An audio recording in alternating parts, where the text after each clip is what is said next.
Hey y'all. So, haven't posted in a while. Doesn't mean I haven't been studying. I've been studying not as much as before because I'm kind of splitting it up between Tongan and Portuguese. So Brazilian Portuguese. So anyway, that being said, this weekend, if you look off beyond that Fu'uakau, beyond those api, there's fairgrounds over there. This is the weekend for the Island Reggae Fest. If you're in California and you're an islander, I'm pretty sure you know about it. Island reggae in the Pacific is just as good as Caribbean reggae, in my opinion. I don't know how the Caribbean brothers will feel about me saying that, but you get a chair, sit down. But I like it just as much. But unfortunately, I've been working. You know what I'm saying? The last 3 years that it's been here. So anyway, um, so instead of doing a whole bunch of new words, throwing new words at you guys today, which I have been doing, but I wanted to make this video. I'll do another video on on the words, but let me fix this for a minute. So here's the thing. So I was studying some words, and whenever I see like patterns in language, just the natural, I don't know, student in me starts looking, right? So I was looking up like animals and stuff, and I noticed that when I had a question that the word anga, anga, right? With the apostrophe, anga means shark. Without the apostrophe, it means behavior. Paanga means money. So I was thinking, okay, is there a connection there? So I started researching. I don't really have a lot of people I can talk to. And I got a Tongan friend, but haven't talked to her in a minute. And so I started researching it, and I got to the history. Have you ever heard this history about how how Tonga came to have money? Okay, so please forgive me if you've already heard this one, and I'm offending you by please don't let me offend you by attempting to educate you. I'm just sharing what I learned. I thought it was pretty interesting, and I think for some people who probably never heard this story, they might be interested in hearing it. So in 1806, uh, the chief of hold on, oh shit, the chief of oh Ha'apai, I think that's how you say it. So his name is Finau. Was it Finau Ulukalala? Finau Ulukalala. He's a chief. Ordered a raid on the Port-au-Prince, which is a British ship. I think it's a British ship, and they were attempting to take it over and commander it. You know what I'm saying? Commandeer it. And I haven't really gotten into the history of Tonga, but I can imagine when Europeans came there, what the fuck they did, because they did the same thing in my damn country. You know what I mean? Matter of fact, I'm gonna tell you guys a couple things about that anyway.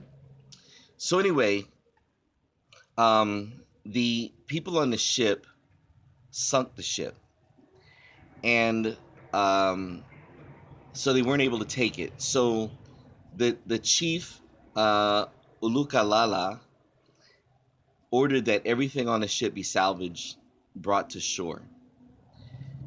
He had never seen money before, right? And didn't think anything was valuable. And he burned everything. So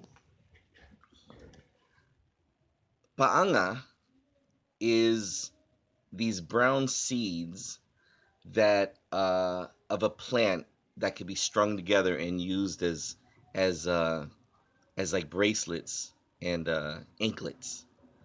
And so anyway, that's just a side thing. I mean, those of you know from Tonga, you already know. If you not from Tonga, you may not know that.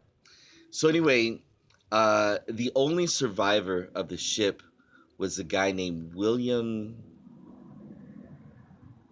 something Mariner, I think his name was William Mariner, told them that the coins that was on that ship were very valuable, and and uh,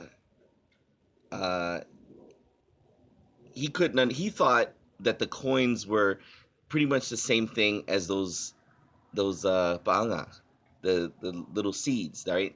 That they could make jewelry out of or something like that.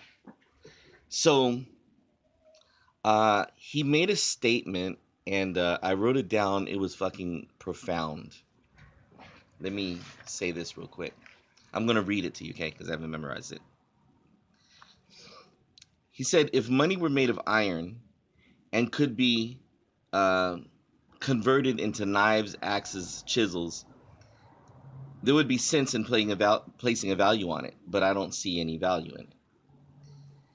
If a man had more yams than he needed, he could trade it to get some pigs.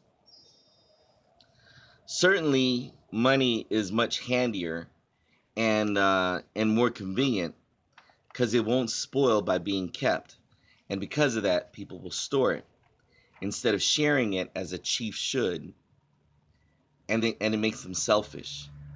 And he says, I now understand what it is that makes his white man so selfish. It's the money.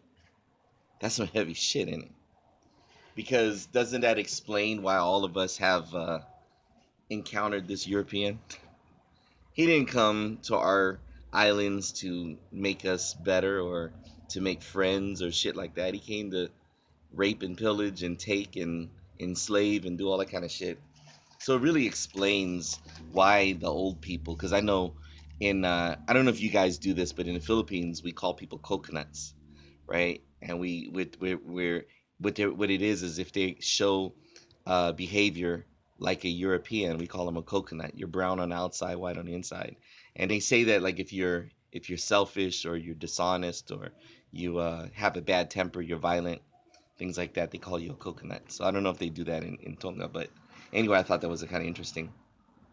Anyway, years later, I think it was 1967, they were introducing money to the island of Tonga, and the word dollar sounds like the word tola, and that sounds too much like a pig snout, tola, right? A pig snout, um, or the butt end of a soft end of a coconut, and I guess it's a curse word for the mouth, and so they decided not to call it dola, and they call it paanga.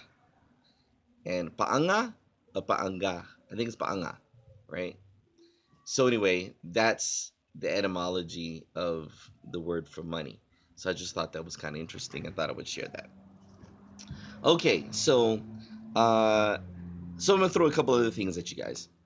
Um, just looking at words, I discovered that malo elele for how are you, it means literally I'm happy that you're well, that we're happy that you're good. If you hadn't seen anybody in a long time, they say male e uli. Is that right? No, male e ui means I'm glad you're alive. And I tell you guys a little story. I was in the military, did 14 years. And if we saw somebody we hadn't seen in a long time, me and my buddies used to say, "Oh man, I thought they fired you." Well, if you were in the service, you'd understand. You can't get fired in the military. If you got fired in the military, you're really really fucked up. So anyway, I just when I heard that that malo malo emo oi malo emo oi means I'm glad that you're alive. Okay. So anyway, I thought that was real nice. In Taiwan, I used to live in Taiwan, and you could say to somebody, ni hao ma, how are you, right?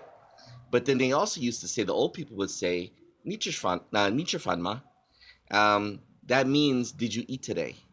And I guess they said, years before I was born, that people used to go hungry, and greeting at that time was to ask people if they ate. Um, anyway, that's so anyway that kind of became part of the colloquial language or whatever. Um, so anyway, somebody had left a comment. I can't remember what his name was. When I was referring to the house as I was referring to the house as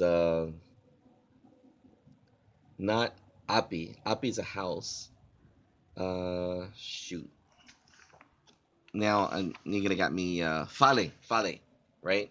Fale for building, and the word fale is used for other words, right? Besides, but it's got that. So when I started looking at the other words, like foi is fruit.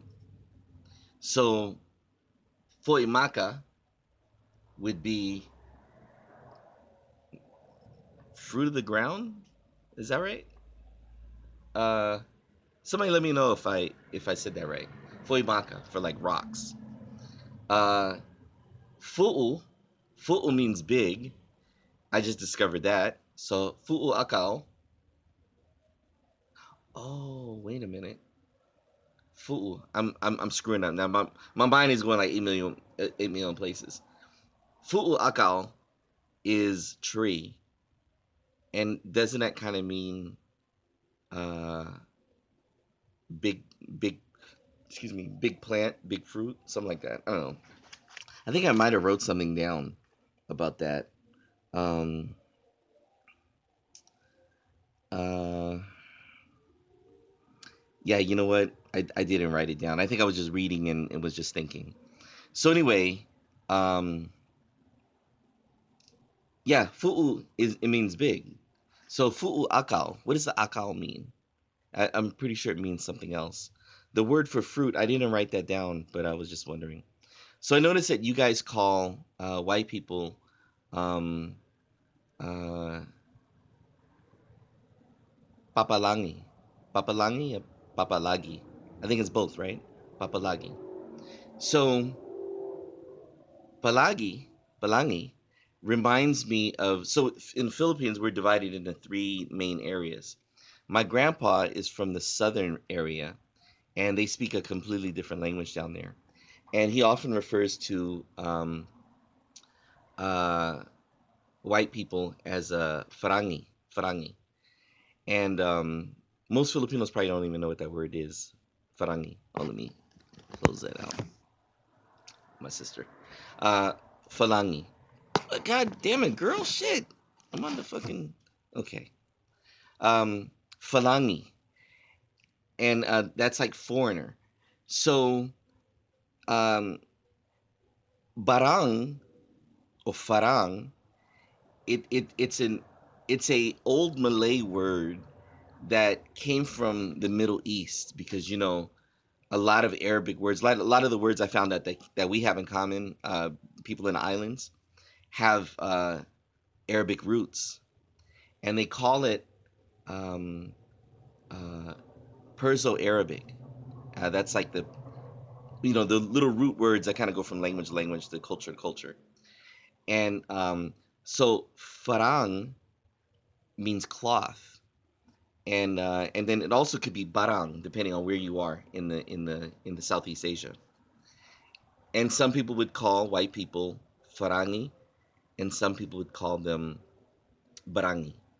And they both one opinion is that cloth. These people wore clothes because where we're from, before white men came, we didn't really wear clothes, right? Or very little clothing. So that was one. Uh, so anyway, going back to the islands where Tonga, Samoa, and those other islands. So I'm reading about Papalangi, refers to a bunch of bangs coming from the sky. And so I was reading how when the Europeans used to come to an island, as they got near a reef, they used to shoot the reef with cannons. A couple of reasons to destroy the reef, and then also to scare anybody away from the beach. And that's possibly a reason why they were called that, um, uh, Papalangi, because they, this these big loud bangs coming from the sky was, accompanied them coming. So anyway, I just thought I would share that. Um, there was another thing that I had seen. Um, oh yeah, that's right. Uh, Now in Tagalog, barang also means voodoo, and this is a little more sinister part.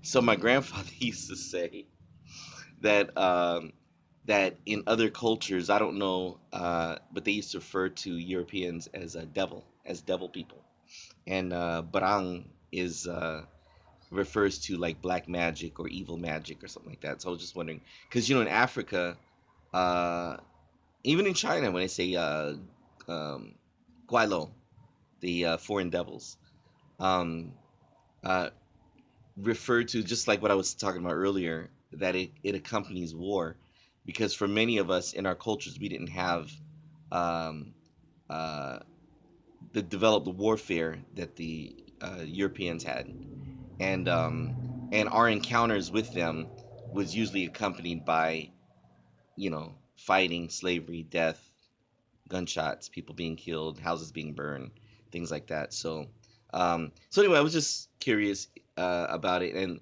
I was looking at like what was the origin of Papalangi and Palangi, and because I noticed that everybody in the in Pacific had some kind of similar sounding word, and what is their reason for those words. Um, yeah, but anyway, just a couple random thoughts. So anyway, the next video I'm going to do is going to be more of this language thing. Okay, all right. Oh, nofu nofu ao. Oh, hold on. Yeah, mo nofu ao ah. Mo nofu ao ah. No mo nofu ao ah. I'm leaving, right? So, all right, you guys have a good day.